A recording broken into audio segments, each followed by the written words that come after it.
నమస్తే ఫ్రెండ్స్, నేను మీ Sravani Harsha. Welcome back to our channel. ఇవాళ మన కథ వంటొచ్చిన మొగుడు. రచించిన వారు పద్మావతి చెలంచెర్ల. కథని చివరి వరకు వినండి. నచ్చితే ఒక్క లైక్ చేయండి. ఈ కథ పైన మీ విలువైన స్పందనని కామెంట్ రూపంలో మాకు తెలియజేయండి. కొత్తవారు ఎవరైనా చూస్తున్నట్లయితే మన ఛానల్ని సబ్స్క్రైబ్ చేసుకోండి. మిక్సీ కింద ఉన్న అలమారాలో తెల్ల డబ్బాలో ఉన్నది ఉప్పు కాదా అన్న మాటతో హాల్లోని సోఫాలో కూర్చొని పరీక్ష పేపర్లు దిద్దుతున్న వాసంతి తుళ్ళుపాటుతో తలెత్తి చూసింది. హాలు లోపలి గోడకు ఆనుకొని మోచేతి వరకు ఇడ్లీ పిండి అంటిన చేత్తో జవాబు కోసం చూస్తూ నిల్చున్నాడు నందకిషోర్. జారిపోతున్న లుంగీని ఉండలు చుట్టి పైకి దోపి బనియన్ లేకుండా ఇప్పుడిప్పుడే వస్తున్న చిన్న పొట్టతో పనిచేయడం వల్ల పట్టిన చిరు చెమటతో ఏ భావము పలకని మొహంతో ఓ కాలు గోడకు పైకి తన్నిపెట్టి ఇడ్లీ పిండి కారిపోకుండా చేతిని ఎత్తిపట్టి నిల్చున్నాడు. మామూలుగా అయితే ఆ అవతారం నవ్వును తెప్పిస్తుంది, కానీ వాసంతికి కంపరం వేసింది. కొంత అయోమయంతో, కొంత భయంతో, కొంత చిరాకుతో. కాదు అని ఏం చేశావు అడిగింది. ఎదురుగా కూర్చున్న ట్యూషన్ పిల్లలు నవ్వు మొహంతో ఉత్సాహంతో చూస్తున్నారు అతని వైపు. ఏం చెయ్యలేదులే, నువ్వంతలా ఇదైపోకు. ఉప్పేమో అనుకుని ఇడ్లీ పిండిలో వేశా, కాదనిపించి నోట్లో వేసుకుని చూసా, వెంటనే మొత్తం కుప్పగా తీసేశా. అయినా ముగ్గుపిండి డబ్బా అక్కడ పెట్టుకుంటారా ఎవరైనా?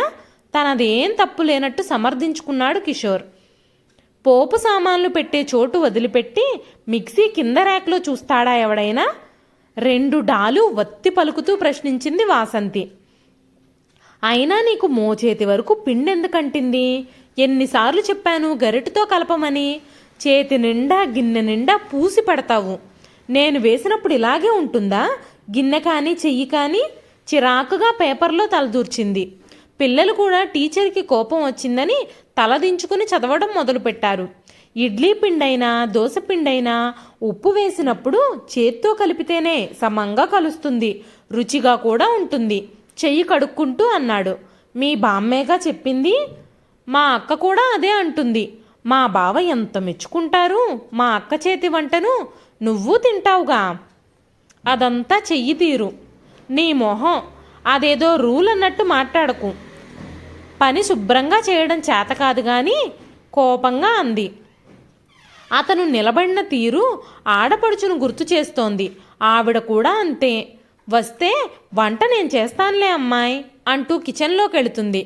రాత్రి అదే సమయంలో ఆవిడ సీరియల్స్ కూడా వస్తాయి. వంట చేస్తూ కిచెన్లోకి హాల్లోకి తిరుగుతూ ఉంటుంది. ఏదైనా ముఖ్యమైనవి అనుకుంటే ఆ గోడకు అలాగే ఆనుకుని నిల్చుంటుంది. వాసంతి మొహం చూసి ఇంకేం మాట్లాడలేదు కిషోర్. పిల్లలు వెళ్ళిపోయిన తర్వాత తన పరిస్థితి తలుచుకుంటూ చిరాకును కంట్రోల్ చేసుకుంటూ పేపర్లను కట్టిపెట్టి ట్యూషన్ అయ్యిందనిపించింది వాసంతి. ఇడ్లీ పిండి కలిపిన గిన్నె పక్కన పెట్టేసి నోరు విప్పకుండా న్యూస్ పేపర్ తీసుకుని బాల్కనీలోకి వెళ్ళాడు కిషోర్. అక్కడైతే పెద్దగా అరవదని, ఈ లోపు కాస్త కుదుట పడుతుందని. పిల్లలు వెళ్ళిన తరువాత దిగాలుగా అలాగే సోఫాలో చేరగిలపడింది. కళ్ళల్లో అసహాయతతో కూడిన సన్నని నీటి పొర. ఈ మాత్రానికైనా అనుకోకండి. ఎవరితో చెప్పుకోవాలి? తన బాధ ఎవరికి అర్థమవుతుంది? తమ్ముడికి చెప్తే మరదలతో సహా కలిసి నవ్వుతారు. స్నేహితురాలతో చెప్తే ఊరుకుందు, రుచిగా వండి పెడితే హాయిగా తిని కూర్చోక అంటుంది. తల్లితో తన బాధ పంచుకుందామంటే మగపిల్లాడితో వంట పని ఇంటి పని చేయించింది చాలక మళ్ళీ వంకలు పెడతావా అంటూ తిడుతుంది. నేను చేయించను మహాప్రభో. తనకే ఆ పనులు ఇష్టం అంటే వినిపించుకోదు. కళ్ళు మూసుకున్న వాసంతికి గతం సినిమాల్లోలా గిరగిరా తిరిగింది. పెళ్లి చూపులు. అబ్బాయికి హైదరాబాద్లో మల్టీనేషనల్ కంపెనీలో ఉద్యోగం అనేసరికి మరే విషయాలు స్ఫురించలేదు. హైదరాబాదు, సాఫ్ట్వేర్ ఎంప్లాయీ, ఇది చాలు కళ్ళు మూసుకుని ఎస్ చెప్పడానికి. విజయవాడలో పుట్టి పెరగటంతో చుట్టాలంతా ఈ చుట్టుపక్కలే. గుంటూరు, తెనాలి, రేపల్లె, బాపట్ల. ఇదే ప్రపంచం, ఇదే లోకం. చిన్నప్పుడే నిర్ణయించుకున్నా నా జీవితం భవిష్యత్తు హైదరాబాదేనని. హైదరాబాద్ చుట్టూ ఎన్నో కలలు కన్నా. పెద్ద పెద్ద భవనాలు, మల్టీప్లెక్స్లు, మెట్రోలు, రోడ్లు, ఆఫీసులు నాకు కిక్కునిస్తాయి. ఎవరి పని వారు చేసుకుంటూ ఎంత ఆనందంగా ఉంటారు. కానీ ఎక్కడో చిన్న నిరాశ. అమ్మా నాన్న హైదరాబాద్ సంబంధం తెస్తారా, ఒప్పుకుంటారా అని.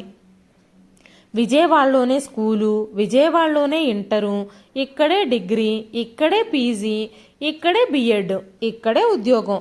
నా జీవితంలో కృష్ణానది తప్ప మరేం లేదు. చీ, ఇంట్లో సంబంధాలు చూడడం మొదలుపెట్టినప్పుడు ఖచ్చితంగా చెప్పేశా, హైదరాబాద్ సంబంధం అయితేనే చేసుకుంటానని. దాని మొహంలే అంది అమ్మ పట్టించుకోకుండా. నేను వాళ్ళను పట్టించుకోకుండా హైదరాబాదు కాని సంబంధాలన్నీ తిరగొట్టేశాను. ఫైనల్గా ఈ సంబంధం వచ్చింది. కిషోరు హైదరాబాదులో సాఫ్ట్వేర్ ఎంప్లాయీ. ఈ ఒక్క క్వాలిఫికేషను చాలు. నా జీవితం అంతా మెట్రో సిటీస్లోనే గడిచిపోతుంది. లాంగ్ డ్రైవ్లు, ఏసీ ట్రైన్లు. ఈ విజయవాడ మూలాన ఏనాడు ఏసీ ట్రైన్ మొహం కూడా చూడలేదు. అదృష్టం బాగుండి పెళ్లి కొడుకు నేను నచ్చితే బిర్లా మందిర్కి వస్తానని మొక్కుకున్నా. కనకదుర్గమ్మను వదిలేశానని అనుకోకండి. నా బాధేంటో కనకదుర్గమ్మకు తెలుసు. చుట్టుపక్కల ఊళ్ళ నుండి ఎవ్వరొచ్చినా కనకదుర్గమ్మ దర్శనం డ్యూటీ నాదే. పూలమ్మిలు, కొబ్బరికాయల వాళ్లకు, చెప్పుల వారికి నేను సుపరిచితం. పూజారులకు కూడా. వచ్చిన చుట్టాల సోది వింటూ గుడికి తీసుకెళ్ళి కొబ్బరికాయలు, ప్రసాదాలు కొనిపించుకుని అమ్మవారి దర్శనం చేయించుకుని తీసుకురావడం నా 8వ తరగతి నుండే మొదలు. కొత్తలో బాగున్నా తర్వాత చిరాకు, కోపము, ఆ తర్వాత అసహనము పుట్టుకొచ్చింది. నా వల్ల కాదు అని మొత్తుకున్నా నేర్చుకోవాలి ఇవన్నీ. బెజవాడమ్మాయిలంటే కత్తి అనిపించుకోవాలి అంటూ సూక్తి రత్నాలు. కొంతలో కొంత ఊరట. కనకదుర్గమ్మతో నా మొర చెవిన వేసేదాన్ని. ఏ మాట కామాటే. అమ్మను ఎన్నిసార్లు దర్శించినా చాలదు. నాకు తెలియకుండానే చేతులు జోడించి ప్రశాంతంగా కళ్ళు మూసుకునేదాన్ని. అబ్బాయి వాళ్ళది పొన్నూరు దగ్గర చిన్న ఊరు. తల్లి తండ్రి చిన్నతనంలోనే పోవటంతో నానమ్మ పెంచింది. అక్క, తమ్ముడు ఇద్దరికీ 10 ఏళ్ల వ్యత్యాసం ఉంది. బావగారికి రైల్వేస్లో ఉద్యోగం. మనవడు ఎక్కడ కాలేజీలో చేరితే తను అక్కడికి వెళ్ళి ఉంటూ చదివించుకుందట నాన్నమ్మ. హైదరాబాదులో ఉద్యోగంలో చేరితే కూడా తను వదల్లేదట. ఇంతకాలం కూడా ఉండి జాగ్రత్తగా చూసుకుందట. పెళ్ళైతే ప్రశాంతంగా ఊపిరి పీల్చుకుంటుందట. ఇక్కడి వాళ్లే కాబట్టి అమ్మా నాన్నలు ఇష్టపడ్డారు. హైదరాబాదు సాఫ్ట్వేర్ ఎంప్లాయీ కాబట్టి నాకు అంగీకారమే. దుర్గమ్మ తల్లి నా మొర ఆలకించింది. నాకు నేను ముందే చెప్పుకున్నా, అబ్బాయి ఎలా ఉన్నా సర్దుకుపోవాలని. అవ్వ కావాలి, బువ్వ కావాలి అంటే కుదరదు కదా. నిశ్చయించుకున్న పెళ్లికి చూడ్డం ఎందుకులే అని పెళ్లి చూపుల తంతును నేను పెద్దగా పట్టించుకోలేదు. నా బుర్ర నిండా మెట్రో ట్రైన్లు, మల్టీప్లెక్స్లే తిరుగాడుతున్నాయి. నిశ్చితార్థంలో చూశాను. సంతోషం ఉప్పొంగింది. నిజంగా బాగున్నాడు. కాదు అందంగా ఉన్నాడు. నాకన్నా కూడా తెల్లగా, ఎత్తుకు తగిన లావుతో హుందాగా కూడా అనిపించాడు. తన ముందు నేను తేలిపోతాను. ఎందుకు ఒప్పుకున్నాడబ్బా? ఎంక్వైరీలో తేలింది. ఎక్కడో దూరపు చుట్టరికం, మంచి బలగం ఉన్న సంబంధం కావాలని వాళ్ళ నానమ్మ ఆశ. సో వాళ్ళ నానమ్మకి మా చుట్టాలు, పలుకుబడి బాగా నచ్చుంటుంది. పాపం 2 పిల్లల్ని పెంచి పెద్ద చేయడానికి ఎన్ని అవస్థలు పడిందో. ఆవిడ్ని దగ్గరే ఉంచుకొని బాగా చూసుకోవాలని నిర్ణయించుకున్నాను. తన ఆలోచనలు, హాబీలు అన్నీ తెలుసుకొని నన్ను నేను కొంత మార్చుకోవాలి. నాకు శీఘ్ర కోపం, మొండితనం అంటారు. తగ్గించుకొని తనకు అనుకూలంగా బతకాలి. తనకు ఇష్టమైన వంటలేవో తెలుసుకొని నేర్చుకోవాలి. పిజ్జాలు, బర్గర్లు, నూడిల్స్ లాంటివి నేర్చుకొని చక్కగా వండి పెట్టాలి. అస్తమానం బయట తింటే ఆరోగ్యాలు పాడవుతాయి. తనకి జీన్సులు, టాప్స్ ఇష్టమైతే అలవాటు చేసుకోవాలి. ఇప్పుడు వేసుకోవచ్చు, కానీ ఈ విజయవాడకి, మా చుట్టాల లెవెల్కి ఈ డ్రెస్సులు చాలే అని నేనే వేసుకోను. ఇప్పుడు నన్ను నేను మోడ్రన్గా మార్చుకోవాలి. వీకెండ్ పార్టీలకు అలవాటు పడాలి. నాకు ఓపెన్ హెయిర్ చాలా బాగుంటుంది. తన ఇష్టాన్ని బట్టి కట్ చేయించుకోవాలి. నాది పెద్ద జుట్టే, నడుం వరకు ఒత్తుగా ఉంటుంది. దానికి నూనె రాసి గట్టిగా జడవేస్తాను. నన్ను చూసి మా విజయవాడ అమ్మాయిలు మొరటుగా బండగా ఉంటారనుకోకండి. ఇక్కడ చాలా ఫ్యాషనబుల్గా ఉంటారు. నాకే ఎప్పుడో ఎందుకో తెలియదు కానీ ఈ విజయవాడ లెవెల్కి ఇది చాలే అనేది బుర్రలో ముద్రితమైపోయింది. హైదరాబాదు నేను కోరుకున్న నగరం. నేను కోరుకున్నట్టుగా సాఫ్ట్వేర్ భర్త. పెళ్లి సమయంలో తనకు కూడా వంట వచ్చని తెలిసి మురిసిపోయాను. చుట్టాలు స్నేహితులు కూడా నాది అదృష్టం అన్నారు. ఇద్దరూ కలిసి పనిచేసుకుంటూ హాయిగా ఉండొచ్చంటూ. మగవాళ్లకు వంట రాకపోవడం వల్ల తామేం ఇబ్బందులు పడుతోంది ఏకరువు పెట్టారు. నన్ను దుర్గమ్మ తల్లి చల్లగా చూస్తుందని, చిన్నప్పటి నుంచి చేసుకున్న దర్శనాల పుణ్యం ఎటూ పోలేదని అర్థమైంది. కొద్ది రోజుల విశ్రాంతి తర్వాత నాకు తోచిన ఉద్యోగంలో కాలక్షేపం చేయాలని నా ఆలోచన. కిషోర్ జాగ్రత్త కలవాడనుకుంటా. 3 బెడ్రూముల ఫ్లాటు, దానికి తగ్గ సామాన్లు అన్నీ అమర్చి పెట్టుకున్నాడు. నా జీవితానికి ఇంకేం కొరత లేదనిపించింది. ఫైనల్గా నాకు విజయవాడ బడదొదిలింది. హమ్మయ్య, నా జీవితం హాయిగా ఆనందంగా సాగిపోతుందిక. వాసంతి, వాసంతి లే అన్న పిలుపుతో తెల్లారి మెలకు వచ్చింది. కిషోర్ ఎప్పుడు లేచాడో, ఫ్రెష్గా ఉన్నాడు. స్నానం చేశాడనుకుంటా. టైం చూశాను, 5:30. 5:30కే మీ స్నానం అయిపోయిందా? ప్రశ్నార్థకంగా చూశాను. యోగా కూడా చేశాను. మీరు యోగా కూడా చేస్తారా? నాలో విస్మయం. ఏం చేయకూడదా? జాబ్లో చేరిన తర్వాత చేస్తున్నాను. మంచి అలవాట్లు మంచివేగా వసు అన్నాడు నవ్వుతూ.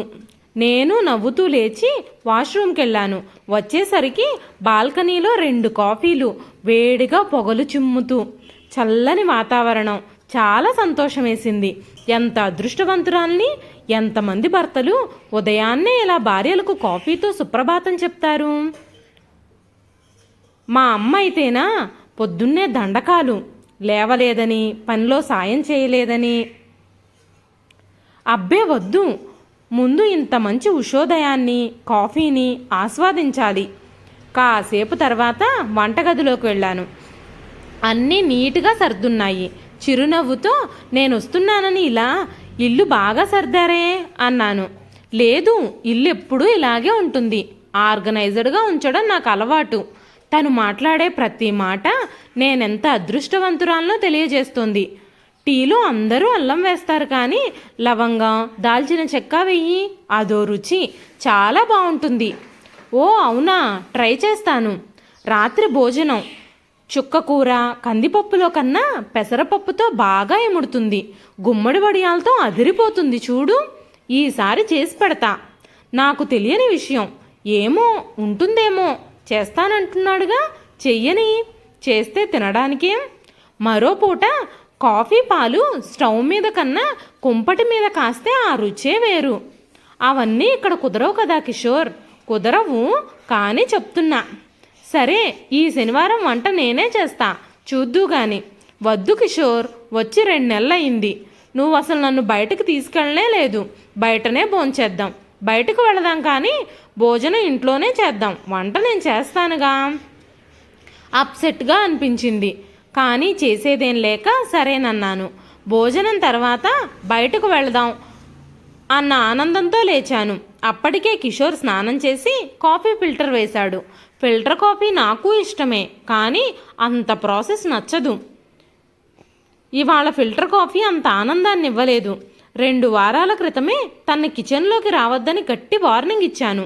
నేను చేసే ప్రతి పనిని ఇలా కాదు, అలా కాదు, ఇది వెయ్యి, అది వద్దు, ఇది ముందు వెయ్యాలి, అది తర్వాత వెయ్యాలి. అబ్బో, రన్నింగ్ కామెంటరీ సాగిపోతూనే ఉంటుంది. ఏది నా లెక్క ప్రకారం జరగదు. వంట బాగానే ఉంటుంది. ఏ మాటకు ఆ మాటే చెప్పుకోవాలి. కిషోర్ వంట అద్భుతంగా చేస్తాడు. అంతేకాదు ఇష్టంగా చేస్తాడు. వంటే కాదు, ప్రతి పని అంతే. పక్కా ప్రణాళిక. దేని తర్వాత ఏది, ఎంత ఎప్పుడు వెయ్యాలి అన్నది చాలా లెక్క ప్రకారం ఉంటుంది. నేను మామూలుగా అందరిలాగే చేస్తాను. ప్రతిరోజు తినేటప్పుడు ఏదో ఒక కామెంట్. అది నాకు నచ్చడం లేదు.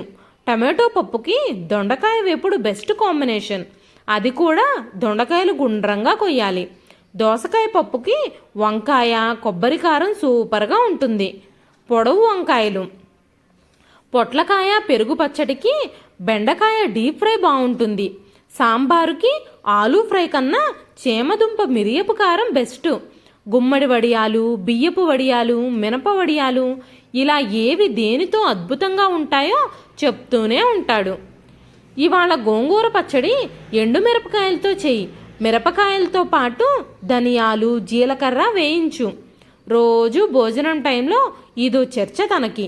మొదట్లో ఇష్టంగానే అనిపించినా రాను రాను చిరాకు మొదలైంది నాకు. కాఫీ, స్నానం, ఆంజనేయ స్వామి గుడి.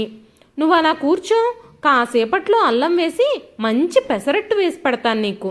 పిండి రాత్రే నానేసాగా, నువ్వు అలా కూర్చో, నేను చిటికెలో వేసేస్తా. చుర్రుమంది నాకు. కానీ ఆకలేస్తోంది. మౌనంగా వెళ్ళి సోఫాలో కూర్చొని టీవీ ఆన్ చేశా. వేసినంతసేపు నానమ్మ, అక్క, టిఫిన్లు, వంటలే.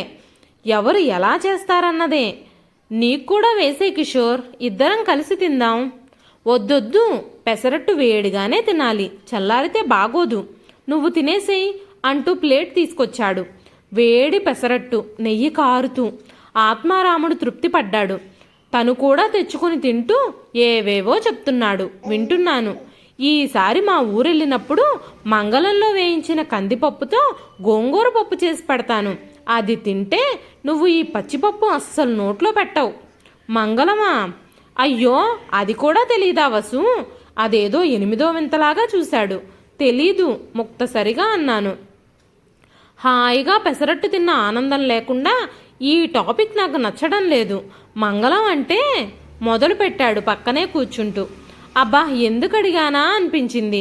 వద్దు కిషోర్, వంట చేసుకోవాలిగా, వదిలేయి. లేదా బయటకు వెళ్ళి భోంచేసి సరదాగా సినిమాకి వెళదాం అన్నాను. అతనికి బయట తినడం నచ్చదు. బయటొద్దు, నేను చేస్తానుగా, ఎంతో టైం పట్టదు. నువ్వు ఏమీ చెయ్యక్కర్లేదు. ఇది విను ముందు. ఎంత బాగుంటుందో, వంట చేస్తూ చెప్తాలే. అయిష్టంగానే కూర్చున్నాను. మంగళం అంటే కళ్ళు అరమోడ్పులయ్యాయి. ఒక్కోసారి కుండలు పగిలిపోతాయిగా. ఆ పగిలిన కుండలో కింద భాగం అన్నమాట. దాన్ని పొయ్యి లేదా కుంపటి మీద పెట్టి పప్పు వేయించుతారు. మంట పెద్దగా పెట్టకూడదు. సన్న సెగ మీద దోరగా వేయించాలి. నా కళ్ళు ఎప్పుడు మూతపడిపోయాయో తెలీదు. వచ్చిన కొత్తల్లో నన్ను నేను మోడ్రన్గా మార్చుకోవాలి అని హెయిర్ కట్ చేయించుకున్నాను. జీన్సు, పలాజోసు కొనుక్కున్నాను. జీన్స్ వేసుకున్న రోజు తనకి పెద్దగా నచ్చలేదు. చక్కగా చీరనో డ్రెస్సో వేసుకోవచ్చుగా. మీ నానమ్మనో అక్కనో వేసుకోమను, నాకు ఇవే ఇష్టం, ఇవే వేసుకుంటా. ఒళ్ళు మండిపోయింది. విజయవాడలో వేసుకోలేదుగా అన్నాడు నా కోపాన్ని పట్టించుకోకుండా. నాకు కోపం వచ్చిందన్న విషయాన్ని కూడా గుర్తించలేదని నీ మొహం. నువ్వేం చూసావు? నాకు షార్ట్సు, ఫ్రాక్సు చాలా ఉన్నాయి. అవే వేసుకుని తిరిగేదాన్ని అక్కసుగా అన్నాను. అలాగా, నీకేవిష్టమైతే అవే వేసుకో, కూల్గా సమాధానమిచ్చాడు. విజయవాడ ఒక నరకం అనుకుంటే ఇది ఇంకోలా ఉంది. ఏంట్రా బాబు అనుకున్నా. దానికి తోడు ఇక్కడ తనకు అన్నున్నాడు. చిన్న తాత, పెద్ద తాత చుట్టరికాలు. ఉస్మానియాలో డాక్టరు. బొద్దుగా తెల్లగా దెబ్బ పండులా ఉంటాడు. ముట్టుకుంటే మరక పడుతుందేమోనంత తెల్లగా ఉంటారు పిల్లలిద్దరూ. 2-3 నెలలకోసారి కలుస్తూ ఉంటాం. ఆయన వచ్చిన రోజు మరీ ఇద్దరూ అదేదో లోకంలో ఉంటారు. దానిలో వాళ్ళ ఊరు, నాన్నమ్మ, అక్కలు, చెక్కలు, వంటలు, ఊళ్ళో కాలేజీలు లేకపోవడం, హాస్టల్ ఖర్చులు భరించలేని ఆర్థిక స్థితి, రూములు అద్దెకు తీసుకుని వండుకు తిని దానిలో నిష్ణాతులైపోయారు. ఆయన డాక్టర్ అవ్వడం మూలాన సమయం దొరకదు కాబట్టి పర్లేదనుకుంటా. మా ఆయన మాత్రం నాయనమ్మ పెంపకంలో ఇదిగో ఇలా తయారయ్యాడు. ఆ బావగారు చాలా సరదా మనిషి. జోకులు, సెటైర్లు బ్రహ్మాండంగా వేస్తారు. ఇద్దరి మెయిన్ టాపిక్ వంట. బామ్మ ఎలా చేస్తుంది, అమ్మ ఎలా చేస్తుంది, దేంట్లో ఏం వేస్తే ఎలా ఉంటుంది. ఊర్లో ప్రతి ఒక్కడికి నిక్నేమ్. కాలవలు ఈతలు చెప్పుకొని పగలబడి నవ్వుతుంటారు. మొదట్లో సరదాగానే ఉండి ఎంజాయ్ చేసేదాన్ని. ఇప్పుడు అది హద్దులు దాటి చిరాకొచ్చింది. ఎన్నోసార్లు వార్నింగ్ ఇచ్చాను, వంటగది వైపు రావద్దని, వంట గురించి మాట్లాడొద్దని, వంకలు పెట్టొద్దని. కొంత కంట్రోల్లోకి వచ్చాడు. ఆ చెయ్యి ఎత్తిపట్టి గోడ కానుకున్న తీరు గుర్తొచ్చి ఒళ్ళు మండిపోతుంది. బాల్కనీలోకి వెళ్ళి చూశాను. బిక్కమొహంతో పేపర్ చూస్తున్నాడు. తిరిగొచ్చి సోఫాలో కూర్చున్నా. కళ్ళు మూసుకున్నా. ఎందుకు నాకు ఈ అసహనం? ఏం తక్కువైంది నాకు? ఏమిటి తనతో ప్రాబ్లం? తాగుడా? లేదు. పబ్బులు పార్టీలు అంటూ తిరుగుతాడా? లేదు. ఆఫీస్ పని అంటూ నన్ను పట్టించుకోకుండా ఉంటాడా? అది లేదు. పోనీ అమ్మాయిల వెంట పడతాడా? లేదు. ఆ మొహానికి అంత తెలివి కూడానా? సినిమాలు షికార్లు వద్దంటూ నన్ను కట్టడి చేస్తాడా? అది కూడా లేదు. తనకిష్టం ఉన్నా లేకున్నా నా కోసం వస్తాడు. నాన్నమ్మ పెంపకంలో అతి జాగ్రత్తగా పెరిగాడు. అలాగే అతి మంచిగా తయారయ్యాడు. జీవితాన్ని పద్ధతిగా జీవించాలి అనుకుంటాడు. అన్నింటికీ మించి నన్ను ఏనాడు ఒక్క మాట అనడు. చాలామంది భర్తల్లా భార్యను చిన్నచూపు చూడడు. నాన్న బాబాయిలు అమ్మను పిన్నులను ఎలా ట్రీట్ చేస్తారు? అసలు స్వాతంత్రం ఉందా వాళ్ళకి? వాళ్ళ అజమాయిషీని భరిస్తూ అలా బ్రతికేస్తూ ఉంటారు. నేను ఉద్యోగం చేయకపోవడం నా ఇష్టానికే వదిలేశాడు. నేను ఫ్రాక్సు జీన్సు ఏం వేసుకున్నా అభ్యంతరం చెప్పడు. నన్ను నేను అప్డేట్గా ఉంచుకోవడం కోసం బోధన నాకు ఇష్టం కాబట్టి స్కూల్లో ఉద్యోగం చేస్తున్నాను. దేనికి అడ్డు చెప్పడు. స్త్రీలకు పెద్దలకు గౌరవం ఇవ్వాలంటాడు. వీటన్నింటిలో ఏం తప్పుంది? నాకు తను అవుట్డేటెడ్గా ఎందుకు అనిపిస్తున్నాడు? నాకెలా టీచింగ్ మీద ఇష్టమో తనకి వంట మీద ఇష్టం కావచ్చు. అది నాకెందుకు కష్టాన్ని కలిగిస్తోంది? లేచి బాల్కనీలోకి వెళ్ళా. బాచీ, అది వాళ్ళ నానమ్మగారి పిలుపు. ఆకలేస్తోంది, అన్నం తిందాన్రా. ఉల్లిపాయలు సన్నగా తరిగి అల్లం పచ్చిమిర్చి వేసి 1 స్పూన్ శనగపిండి కలిపి కొత్తిమీర కరివేపాకు దిట్టంగా వేసి ఆమ్లెట్ వేద్దువురా. ఈలోపు నేను అన్నీ సర్దుతా. తనకిష్టమైన వివరణతో చెప్పా. వెటకారం ఉందేమోనని నా మొహంలోకి చూశాడు. లేదు, మామూలుగానే ఉంది. ఈవేళ అలా కాదు. ఎండుమిర్చి ఫ్లేక్స్, కచ్చాపచ్చాగా దంచిన 4 మిరియాలు, సొంటి పొడి వేస్తా. అవన్నీ వేసి చేస్తా. చూడు ఎలా ఉంటుందో. ఉత్సాహంతో లేచాడు. అబ్బబ్బా, వంటొచ్చిన మొగుడితో ఎలాగమ్మా వేగేది? ఇదండి ఈరోజు కథ. ఈ కథ నచ్చితే ఒక్క లైక్ చేయండి. ఈ కథ పైన మీ విలువైన స్పందనని కామెంట్ రూపంలో మాకు తెలియజేయండి. మరెన్నో ఇలాంటి ఇంట్రెస్టింగ్ కథల కోసం మన ఛానల్ని సబ్స్క్రైబ్ చేసుకోండి. మరొక మంచి కథతో మళ్ళీ కలుస్తానండి. అంతవరకు సెలవు.